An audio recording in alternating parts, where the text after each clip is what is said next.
ನಮಸ್ಕಾರ. ಇದು mega focus. ನಾನು ಶಶಿಧರ್ ಭಟ್. ಎಂದಿನಂತೆ 3 ಸುದ್ದಿಗಳೊಂದಿಗೆ ತಮ್ಮೆದುರು ಹಾಜರಾಗಿದೆ. ಸುದ್ದಿಯ ಹಿಂದಿನ ಸುದ್ದಿ ವಿಶ್ಲೇಷಣೆ, ಇದು ಈ ಕಾರ್ಯಕ್ರಮದ ವಿಶೇಷ.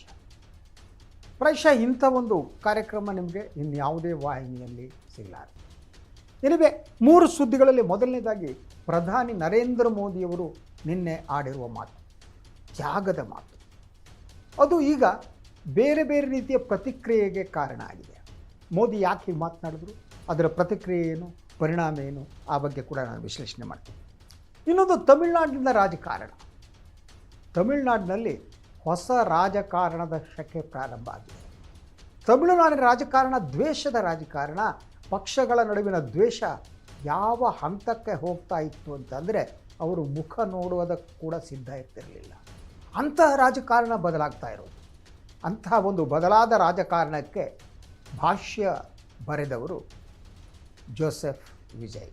ಆ ಬಗ್ಗೆ ನಾನು ಮಾತನಾಡ್ತೀನಿ. ಇನ್ನೊಂದು ಕೇರಳದ ಬಗ್ಗೆ. ಕೇರಳದಲ್ಲಿ ಮುಖ್ಯಮಂತ್ರಿ ಆಯ್ಕೆಗೆ ಸಂಬಂಧಪಟ್ಟ ಹಾಗೆ ಅಲ್ಲಿ ಒಂದು ಹೊಸ ಸೂತ್ರವನ್ನು ಇಂಪ್ಲಿಮೆಂಟ್ ಮಾಡೋದಕ್ಕೋ ಇನ್ನೊಂದು ಮಾಡೋದಕ್ಕೆ ಹೈಕಮಾಂಡ್ ಯತ್ನ ಮಾಡ್ತಿದೆ. ಆದರೆ ಯಾವುದೇ ಸೂತ್ರವನ್ನು ಒಪ್ಪಿಕೊಳ್ಳುವ ಸ್ಥಿತಿಯಲ್ಲಿ ಕೇರಳದ ನಾಯಕರಿಲ್ಲ. ಆ ಬಗ್ಗೆನೂ ಮಾತನಾಡ್ತೀನಿ. ಮೊದಲು ಮೋದಿಯವರ ತ್ಯಾಗದ ಮಾತು. ಪ್ರಧಾನಿ ನರೇಂದ್ರ ಮೋದಿಯವರು ಒಂದು ರೀತಿಯಲ್ಲಿ ಇದು ಶಾಕಿಂಗ್ ಹೇಳಿಕೆಯೇ. ದೇಶದ ಜನರಿಗೆ ಅವರು ಉಪದೇಶ ಮಾಡಿದರು. ಪ್ರಧಾನಿ ಉಪದೇಶ ಮಾಡಬಹುದು, ಮಾಡಲಿ. ಅವರು ಯಾವಾಗಲೂ ಅಷ್ಟೇ ಉಪದೇಶ ಮಾಡ್ತಾನೇ ಇರ್ತಾರೆ ಮೊದಲಿಂದ. ಈಗ ಅವರು ಮಾತನಾಡಿದ್ದು ಮಿತವ್ಯಯದ ಬಗ್ಗೆ. ಒಂದು ಡೀಸೆಲ್ ಪೆಟ್ರೋಲನ್ನು ಮಿತವಾಗಿ ಬಳಸಿ ಅನ್ನೋ ಸಲಹೆ.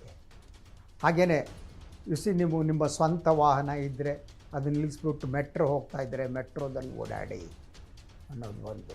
ಸೆಕೆಂಡ್, ವಿದೇಶ ಪ್ರಯಾಣವನ್ನು ಆದಷ್ಟು ಕಡಿಮೆ ಮಾಡಿ, ವಿದೇಶಗಳಿಗೆ ಹೋಗಬೇಡಿ. ಆಯಿತಾ? ಸೊ ಮೂರನೇದು ಬಂಗಾರ ಖರೀದಿಗೆ ಸಂಬಂಧಪಟ್ಟ ಹಾಗೆ, ಬಂಗಾರ ಖರೀದಿಯನ್ನು ಕಡಿಮೆ ಮಾಡಿ ಅಂತ. ಸೊ ಇಡೀ ಈ ಪ್ರಧಾನಿಯವರ ಈ ತ್ಯಾಗದ ಮಾತನ್ನು ನೋಡಿದಾಗ ಅನ್ನಿಸುವುದು ನಮ್ಮ ಆರ್ಥಿಕತೆ ಒಂದು ಗಂಭೀರ ಸ್ಥಿತಿಗೆ ಬಂದು ತಲುಪಿದೆ. ಇದನ್ನು ಎಚ್ಚರಿಕೆಯ ಮಾತು ಅನ್ನೋರಿದ್ದಾರೆ. ಮೋದಿಜಿ ನೋಡಿ ಮುನ್ನೆಚ್ಚರಿಕೆ ಕೊಡ್ತಾ ಇದ್ದಾರೆ ಅಂದರೆ ಅದೆಲ್ಲ ಸುಳ್ಳು. ಅಂದರೆ ನಾವು ಅಪಾಯದ ಗೆರೆಯ ಅಂಚಿಗೆ ಬಂದು ತಲುಪಿದ್ದೇವೆ. ಸೊ ಇದಕ್ಕೆ ಪ್ರಧಾನಿಯವರು ಈ ಉಪದೇಶವನ್ನು ಮಾಡಿದ ತಕ್ಷಣ ಅವತ್ತೇನೆ ಅವರು 2 ರೋಡ್ ಶೋಗಳಲ್ಲಿ ಭಾಗವಹಿಸಿದರು. ಪ್ರಧಾನಿಯವರ ಒಂದು ರೋಡ್ ಶೋ ಅಂದರೆ ಕನಿಷ್ಠ 200 ವೆಹಿಕಲ್ಗಳಿರ್ತವೆ, ಪೊಲೀಸರಿರ್ತಾರೆ. ಆ ವಾಹನಗಳಿಗೆ ಆಗುವ ವೆಚ್ಚ ಏನು, ಅದು ಯಾರ ದಾಣ? ಪ್ರಧಾನಿ ಹೇಳುವ ತ್ಯಾಗದ ಮಾತು ಏನಿದೆ ಅದು ಅವರಿಗೆ ಅನ್ವಯ ಆಗಲ್ವಾ? हमें कर्तव्यों को सर्वोपरि रखते हुए कुछ संकल्प लेने होंगे. पेट्रोल डीजल का संयम से इस्तेमाल करना. हमने कोरोना के समय में वर्क फ्रॉम होम की, ऑनलाइन मीटिंग्स की, वीडियो कॉन्फ्रेंस की, कि जब ये संकट का काल है और हमारी देशभक्ति हमें ललकार रही है. ಈ ಎಲ್ಲ ಮಾತುಗಳನ್ನು ಹೇಳಿ ಪ್ರಧಾನಿಯವರು ಯಾವುದೋ ಒಂದು ಧಾರ್ಮಿಕ ಕಾರ್ಯಕ್ರಮದಲ್ಲಿ ಪಾಲ್ಗೊಂಡಿದ್ದರು. ಪ್ರಾಯಶಃ ಭಾರತದ ಯಾವ ಪ್ರಧಾನಿ ಕೂಡ ಈ ಮಟ್ಟದಲ್ಲಿ ಧಾರ್ಮಿಕ ಕಾರ್ಯಕ್ರಮದಲ್ಲಿ ಪಾಲ್ಗೊಳ್ತಾ ಇರಲಿಲ್ಲ. ಒಂದು ತಿಂಗಳಿಗೆ ನರೇಂದ್ರ ಮೋದಿಯವರು ಕನಿಷ್ಠ 8 ದಿನವನ್ನು ಟೆಂಪಲ್ ರನ್ಗೆ ಮೀಸಲಿಡ್ತಾರೆ. ಕೆಲವೊಮ್ಮೆ ಇದು ಹೆಚ್ಚು ಆಗುತ್ತೆ, ಕೆಲವೊಮ್ಮೆ ಇದು ಕಡಿಮೆ ಆಗುತ್ತೆ. ಸೊ ಪ್ರಧಾನಿ ಒಂದು ದಿನ ಒಂದು ಟೆಂಪಲ್ ರನ್ ಮಾಡುವಷ್ಟು ಅವರಿಗೆ ಸಮಯಾವಕಾಶ ಇದೆ ಅಂತಂದರೆ ದೇಶದ ಆಡಳಿತ ಮಾಡ್ತಾ ಇರ್ಬೋದು ಯಾರು? ಸೊ ನಿನ್ನೆನೂ ಹಾಗೆ ಅವರು ಈ ಭಾಷಣವನ್ನು ಹೊಡೆದು ಟೆಂಪಲ್ ರನ್ನಿಗೆ ಹೊರಟು ಹೋಗಿದ್ದರು. ಸೋಮನಾಥ ದೇವಾಲಯಕ್ಕೆ ಸಂಬಂಧಪಟ್ಟ ಹಾಗೆ 70 ವರ್ಷದ ಹಿಂದೆ ಅದು ಪುನರ್ನಿರ್ಮಾಣ ಆಯಿತು. ಸರಿ, ಅದರಲ್ಲಿ ಮೋದಿಯವರ ಪಾತ್ರ ಇರಲಿಲ್ಲ, ಪೂರ್ಣ ಈಗ ಅವ್ರ ಪಾತ್ರ ವಹಿಸ್ತಾ ಇದ್ರು. ಅದೇ ಸಂದರ್ಭದಲ್ಲಿ ನಿನ್ನೆ ಷೇರು ಮಾರುಕಟ್ಟೆಯಲ್ಲಿ ಎಂಥ ಅಧಃಪತನ ಆಯಿತು ಅಂದರೆ, ಪತನ ಆಯಿತು ಅಂದರೆ 1 ಲಕ್ಷ ಕೋಟಿ ಹೂಡಿಕೆದಾರ ಹಣ ಮುಳುಗೇ ಹೋಯಿತು. ಮೋದಿಜಿ ಭಜನೆ ಮಾಡ್ತಾಯಿದ್ರು. ಅವರು ಅದರ ಅರ್ಥ ಇರ್ಬೋದು, ಈಗ ಅಯ್ಯಪ್ಪ ಈ ದೇಶವನ್ನು ದೇವರೇ ಕಾಪಾಡಬೇಕು, ನನ್ನ ಕೈಯಲ್ಲಿ ಆಗಲ್ಲ, ಅನ್ನುವ ನಿಸ್ಸಹಾಯಕತೆ ಅವರ ಇದರಲ್ಲಿ ಇತ್ತ ಅಂತ. ಸೊ ಪ್ರಧಾನಿಯವರ ಈ 2 ದಿನಗಳ ಹೇಳಿಕೆಗಳು ಏನಿವೆ ಅದು ಬೇರೆ ಬೇರೆ ರೀತಿಯ ಪ್ರತಿಕ್ರಿಯೆಗೆ ಪ್ರಾರಂಭ ಆಗಿದೆ. ಒಂದು, ಅವರು ಕರ್ನಾಟಕ ಸರ್ಕಾರದ ಕುರಿತು ಕಾಂಗ್ರೆಸ್ ಒಳ ರಾಜಕಾರಣ ಕುರಿತು ಆಡಿರುವ ಮಾತು. ಯಾಕೆಂದರೆ ಪ್ರಧಾನಿಯ ಹುದ್ದೆಗೆ ಒಂದು ಘನತೆ ಗಾಂಭೀರ್ಯ ಇದೆ. ಅವರು ಯಾವತ್ತೂ ಕೂಡ ಒಂದು ಮಿತಿಯನ್ನು ಮೀರಿ ಕೆಳಗೆ ಇಳಿಬಾರ್ದು. ಪ್ರಧಾನಿ ಆ ಹುದ್ದೆ ಗೌರವ ಬೇರೆ, ಸ್ಥಾನ ಗೌರವ ಅಂತ. ಯಾವ ಸ್ಥಾನಗಳಲ್ಲಿದ್ದವ್ರು ಹೇಗೆ ಮಾತನಾಡಬೇಕು ಅನ್ನೋದು ಭಾಳ ಮುಖ್ಯ. ಏನೋ ವಾಟ್ಸಪ್ ಯೂನಿವರ್ಸಿಟಿಯ ಕಾಲಾಳುಗಳು ಹೇಳ್ಕೊಂಡು ಹೋಗ್ತವೆ, ನಾನು ತಲೆ ಕೆಡಿಸ್ಕೋಬೇಕಾಗಿಲ್ಲ. ಈ ಕಾಲಾಳುಗಳು ನನಗೂ ಬೈತಾರೆ, ಪಾಪ ಅವ್ರ ಯೋಗ್ಯತೆ ಅಷ್ಟೇ. ಆದರೆ ಪ್ರಧಾನಿ ಆ ಹಂತಕ್ಕೆ ಇಳಿಕೊಡು. ಒಂದು, ಕಾಂಗ್ರೆಸ್ ರಾಜಕಾರಣವನ್ನು ಅವರು ಟೀಕಿಸಿದ ರೀತಿ ಹೇಗಿತ್ತು ಅಂದರೆ BJPಯಲ್ಲಿ ಗುಂಪುಗಾರಿಕೆನೇ ಇಲ್ಲ ಅನ್ನೋದು. ಅದು ಸುಳ್ಳು. ಎಲ್ಲ ರಾಜಕೀಯ ಪಕ್ಷದಲ್ಲೂ ಗುಂಪುಗಾರಿಕೆ ಇರುತ್ತೆ, ಅಧಿಕಾರ ಕೇಂದ್ರಿತ ರಾಜಕಾರಣ.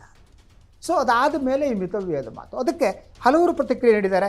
ಒಂದು, ಮುಖ್ಯಮಂತ್ರಿ ಸಿದ್ದರಾಮಯ್ಯನವರು ಹೇಳಿದ್ದಾರೆ, ಇದು ಮೋದಿಯವರ ಡೋಂಗಿ ಮಾತು. ಸಿದ್ದರಾಮಯ್ಯನವರು ಟ್ವೀಟ್ ಮಾಡಿಬಿಟ್ಟು ಅದರ ಸಂಪೂರ್ಣವಾಗಿ ಕಾಂಗ್ರೆಸ್ ಸರ್ಕಾರದ ಬಗ್ಗೆ ಇದ್ರ ಬಗ್ಗೆ ಹೇಳಿದ್ದನ್ನು ಟೀಕಿಸಿದ್ದಾರೆ. ಹಾಗೆಯೇ ಸಿದ್ದರಾಮಯ್ಯ ಇನ್ನೊಂದು ಮಾತು ಹೇಳಿದ್ದು, ಮೋದಿ ಸ್ಥಿತಿ ಹೇಗಿದೆ ಅಂತಂದರೆ ಅವರ ಎಲೆಯಲ್ಲಿ ಆನೆ ಸತ್ತು ಬಿದ್ದಿದೆ, ಆದರೆ ಇನ್ನೊಬ್ಬರ ಎಲೆಯಲ್ಲಿ ನೊಣ ಸತ್ತಿದೆ ಅಂತ ಹೇಳುವ ಸ್ಥಿತಿ ಇದೆಯಲ್ಲ, ಅದು ಪ್ರಧಾನಿ ನರೇಂದ್ರ ಮೋದಿ ಅವರದ್ದು ಅಂತೇಳಿ ಮುಖ್ಯಮಂತ್ರಿ ಸಿದ್ದರಾಮಯ್ಯ ಪ್ರಶ್ನಿಸಿದ್ದಾರೆ. ಅದರಂತೆ ಹಲವು ನಾಯಕರುಗಳು. ಸೊ ಹರಿಪ್ರಸಾದ್ ಅವರು, BK ಹರಿಪ್ರಸಾದ್ ಕಾಂಗ್ರೆಸ್ನ ಹಿರಿಯ ನಾಯಕರು, ಅವರ ಪ್ರತಿಕ್ರಿಯೆ ಕೂಡ ಭಾಳ ಮುಖ್ಯವಾದ್ದು. ಅವರು ಹೇಳಿದರೆ, ಮೊದಲು ಮೋದಿಯವರು ತಮ್ಮ ಸ್ಥಾನ ಗಟ್ಟಿಯಾಗಿದೆಯಾ ಅನ್ನೋದನ್ನು ಮೊದಲು ಹೇಳಿ. ಯಾಕೆಂತಂದರೆ ಟ್ರಂಪ್ ಹೇಳ್ತಿದ್ದಾರೆ, ನಾನು ಯಾವುದೇ ಕ್ಷಣದಲ್ಲಿ ಬೇಕಾದರೂ ಮೋದಿಯವರನ್ನು ಅಧಿಕಾರದಿಂದ ಇಳಿಸಬಲ್ಲೆ ಅಂತ ಹೇಳ್ತಿದ್ದಾರೆ. ಅಂದರೆ ಮೋದಿಯವರ ಭವಿಷ್ಯ ಏನಿದೆ ಅದು ಟ್ರಂಪ್ ಅವ್ರ ಕೈಯಲ್ಲಿದೆ, ಯಾವ ಕ್ಷಣದಲ್ಲಿ ಬೇಕಾದರೂ ಎತ್ತಾಕ್ಬೋದು ಅಂತ ಅವರು ಹೇಳಿದ್ದು. ಅದರಂತೆ DK ಶಿವಕುಮಾರ್ ಕೂಡ ಅವರು ಹೆಚ್ಚಾಗಿ ಈ ರೀತಿ ಕ್ರಿಟಿಸೈಸ್ ಮಾಡಿ ಮಾತನಾಡೋದು ಕಡಿಮೆ ಅವರು. ಸೊ BJPಯನ್ನು ಅವ್ರು ಹೆಚ್ಚು ಕ್ರಿಟಿಸೈಸ್ ಮಾಡಲ್ಲ, ಮೋದಿಯವ್ರನ್ನ ಕ್ರಿಟಿಸೈಸ್ ಮಾಡಲ್ಲ ಅನ್ನುವ ಮಾತುಗಳಿದ್ದು. ಆದರೆ ಈ ವಿಚಾರಕ್ಕೆ ಸಂಬಂಧಪಟ್ಟ ಹಾಗೆ DK ಶಿವಕುಮಾರ್ ಕೂಡ ಸೀರಿಯಸ್ ಆಗಿ ಕ್ರಿಟಿಸೈಸ್ ಮಾಡಿದ್ದಾರೆ. ಮೊದಲನೇದಾಗಿ ಈ ಬೆಲೆ ಏರಿಕೆ ಇದೆಯಲ್ಲ, ಇದು ಯಾರಿಂದ ಆದದ್ದು, ಯಾರಿದ್ರೆ ಜವಾಬ್ದಾರಿ, ಇದಕ್ಕೆ ಪ್ರಧಾನಿ ಉತ್ತರ ಕೊಡಬೇಕು ಅಂತ. ಹಾಗೆಯೇ ಸಾರಿಗೆ ಸಚಿವ ರಾಮಲಿಂಗಾರೆಡ್ಡಿ ಅವರು ಕೂಡ ಕರ್ನಾಟಕಕ್ಕೆ BJP ಸರ್ಕಾರದಿಂದ, ಮೋದಿ ಸರ್ಕಾರದಿಂದ ಆದ ಅನ್ಯಾಯ ಇದೆಯಲ್ಲ, ಆ ಅನ್ಯಾಯಕ್ಕೆ ಯಾರು ಹೊಣೆ ಅನ್ನುವ ಪ್ರಶ್ನೆಯನ್ನು ಕೂಡ ಅವರು ಹೇಳಿದ್ದಾರೆ. ಒಟ್ಟಾರೆ ಇದು ಏನು ತೋರಿಸ್ತಾ ಇದೆ ಅಂತ ಅಂದರೆ, ಒಂದು, ಮುಂಬರುವ ದಿನಗಳು ಗಂಭೀರವಾಗಿವೆ. ಇದು ಈ ರಾಜಕೀಯ ಹೇಳಿಕೆ ಆರೋಪ ಪ್ರತ್ಯಾರೋಪಗಳನ್ನು ಮೀರಿದ್ದು ಅನ್ನೋದು ಬಹಳ ಮುಖ್ಯವಾದ್ದು. ಅಂದರೆ ಮೋದಿಯವರು ಹೇಳುವುದ ಸ್ಥಿತಿ ನೋಡಿದರೆ ಭಾರತದ ತೈಲ ಏನಿದೆ ಅದರ ಸಂಗ್ರಹ ಎಷ್ಟಿದೆ ಅನ್ನೋದ್ರ ಬಗ್ಗೆ ಆ್ಯಕ್ಚುವಲ್ ಅಂಕಿಅಂಶ ಸಿಗ್ತಾ ಇಲ್ಲ. ಆದ್ದರಿಂದ ಸೊ ಮೋದಿಯವರನ್ನೇ ಈ ದೇಶದ ಆರ್ಥಿಕತೆಯ ಬಗ್ಗೆ ಭಯಗೊಂಡಿದ್ದಾರೆ ಅಂತ. ಸೊ ಅದರ ಜೊತೆಗೆ ರೂಪಾಯಿ ಕುಸಿತ ನೋಡಿ, ಈಗ 95.28 ಡಾಲರ್ಗೆ ಕುಸಿದಿರುವಂತಹದ್ದು ಅಂತ. ಇದು ಅಪಾಯದ ಮಟ್ಟ. ರೂಪಾಯಿ ಈ ಹಂತಕ್ಕೆ ಕುಸಿದಿದೆಯಲ್ಲ, 95.28ಕ್ಕೆ $1, ಇದು ಅಪಾಯಕಾರಿಯಾಗ್ತದೆ. ಇದರಿಂದ ಇಡೀ ಭಾರತದ ಆರ್ಥಿಕತೆ ಬುಡ ಕುಸಿಯುತ್ತೆ. ನೀವು ಪ್ರತಿಯೊಂದಕ್ಕೂ ಕೂಡ ಕೊಡುವ ಹಣ ದುಪ್ಪಟ್ಟಾಗುತ್ತೆ, 3 ಪಟ್ಟಾಗುತ್ತೆ. ಯಾಕೆಂತಂದರೆ ನಮ್ಮ ಆರ್ಥಿಕತೆಯಲ್ಲಿ ನಾವು ಎಷ್ಟೇ ಬೆಂತಟ್ಟುಗಳಲ್ಲಿ ನಮ್ಮ ಆರ್ಥಿಕತೆಯಲ್ಲಿ ಆಮದು ಮತ್ತು ರಫ್ತು ನಡುವೆ ಸಮತೋಲನ ಇಲ್ಲ. ನಾವು ರಫ್ತು ಮಾಡುವುದಕ್ಕಿಂತ ಆಮದು ಮಾಡಿಕೊಳ್ಳೋದು. ಆದ್ದರಿಂದ ನಮಗದು ಬೇಕಾದ ಡಾಲರ್. ಈಗ ನರೇಂದ್ರ ಮೋದಿಯವರು ಡಾಲರನ್ನು ಉಳಿಸುವ ಬಗ್ಗೆ ಮಾತನಾಡೋದು ಪ್ರಾರಂಭ ಮಾಡಿದ್ದಾರೆ. ವಿದೇಶಕ್ಕೆ ಹೋದರೆ ಡಾಲರ್ ಖರ್ಚಾಗುತ್ತೆ, ಮಾಡಬೇಡಿ. ಸೊ ಅದೇ ರೀತಿ ಬೇರೆ ಬೇರೆ ವಸ್ತುಗಳ ಬಳಕೆ ಸ್ವದೇಶಿ ಮಂತ್ರವನ್ನು ಶುರು ಮಾಡಿದ್ದಾರೆ. ಎವ್ರಿಥಿಂಗ್ ಇದು ಬಹಳ ಸ್ಪಷ್ಟವಾಗಿ ತೋರಿಸುತ್ತೆ. ಆದ್ದರಿಂದ ಭಾರತದ ಆರ್ಥಿಕತೆ ಅಪಾಯದಲ್ಲಿದೆ.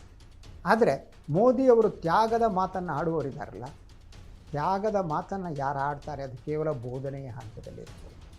ತ್ಯಾಗದ ಮಾತನಾಡುವವರು ತಾವು ತ್ಯಾಗ ಮಾಡುವ ಸ್ಥಿತಿಯಲ್ಲಿರಬೇಕು. ನಾವು ತ್ಯಾಗ ಮಾಡಿ ಇನ್ನೊಬ್ಬರಿಗೆ ಬೋಧನೆ ಮಾಡಬೇಕು. ಅದಿಲ್ಲದಿದ್ದರೆ ನಾವು ದುಂದು ವೆಚ್ಚ ಮಾಡಿ ನಮ್ಮ 10 ಲಕ್ಷ ರೂಪಾಯಿ ಕೋಟು, ಅಯ್ಯೋ ಸದಾ ಸದಾ ಪ್ರಯಾಣ ಅದರದ್ದು ಏನಪ್ಪ ಉದ್ದೇಶ ಏನೂ ಇಲ್ಲ. ವಿಮಾನ ತಗೊಳ್ಳೋದು, ನಾವೆಲ್ಲ ಮೆಜೆಸ್ಟಿಕ್ಗೆ ಇನ್ನಲ್ಲಿ ಹೋಗಿ ಬಂದಂಗೆ ಓಡಾಡೋದು, ಸಾವಿರಾರು ಕಾರ್ಗಳು ಜನರನ್ನ ಇಟ್ಕೊಂಡು ಓಡಾಡೋದು. ಯಾವುದಕ್ಕಪ್ಪ ಅಂದರೆ ಟೆಂಪಲ್ ರನ್ನಿಗೆ, ಇನ್ಯಾವುದೋ ಇದಕ್ಕೆ. ಇಂಥ ಸ್ಥಿತಿ ಇದೆಯಲ್ಲ. ಸೊ ಇಂಥ ಸ್ಥಿತಿಯಲ್ಲಿ ಮೋದಿ ತಾವು ಮಿತವ್ಯಯ ಮಾಡಿ ಬೇರೆಯವ್ರಿಗೆ ಬೋಧನೆ ಮಾಡಿದರೆ ಬೆಲೆ ಬರುತ್ತೆ. ಆದರೆ ನಾವು ಅನುಸರಿಸದೆ ಬೇರೆಯವರಿಗೆ ಮಾಡುವ ಬೋಧನೆ ಇದೆಯಲ್ಲ, ಅದಕ್ಕೆ ಯಾವ ಬೆಲೆಯೂ ಇಲ್ಲ.